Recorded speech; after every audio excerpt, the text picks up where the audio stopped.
নেত্রকোনা সীমান্তবর্তী দুর্গাপুর উপজেলা। সময় যতই যাচ্ছে শীত ততই বাড়ছে। এই আবহাওয়া পরিবর্তনের প্রভাবে কিন্তু ঠান্ডাজনিত রোগ দেখা দিচ্ছে। আমি এই মুহূর্তে অবস্থান করছি দুর্গাপুর উপজেলা স্বাস্থ্য কমপ্লেক্সে। এখানকার তথ্য যদি বলি যে প্রতিদিনই কিন্তু এখানে ঠান্ডাজনিত রোগীর সংখ্যা বাড়ছে।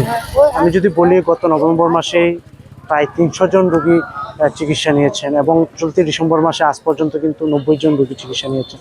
এর মধ্যে শিশুর সংখ্যাই কিন্তু বেশি এবং তার মধ্যে কিন্তু বয়স্ক ব্যক্তিরা রয়েছে। এই ঠান্ডার জনিত রোগীর সংখ্যা কিন্তু বাড়ার কারণে একটা প্রভাব রয়েছে হাসপাতালটিতে, যে শয্যা সংকট।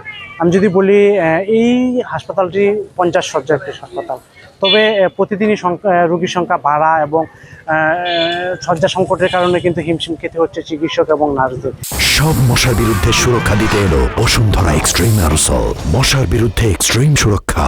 আমরা তাদের সাথে কথা বলেছি, তারা আমাদেরকে জানাচ্ছে প্রতিদিনই যে রোগীর সংখ্যা বাড়ার কারণে তারা সিট দিতে, শয্যা দিতে গিয়ে কিন্তু একটা বিপাকে পড়ছেন, যার কারণে অন্যান্য যে ওয়ার্ডগুলো রয়েছে সেই ওয়ার্ডে কিন্তু শিফট করা হচ্ছে এবং মেঝেতেও কিন্তু দেওয়া হচ্ছে রোগীদের।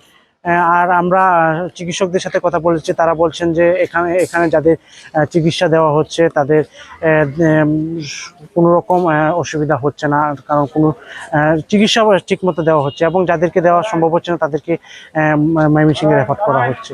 আসলে এই দুর্গাপুর স্বাস্থ্য কমপ্লেক্সে কিন্তু দুর্গাপুর উপজেলা ছাড়াও আশপাশের কর্মাকান্দা এবং ধুবাউর উপজেলা থেকে কিন্তু রোগীরা এখানে আসেন।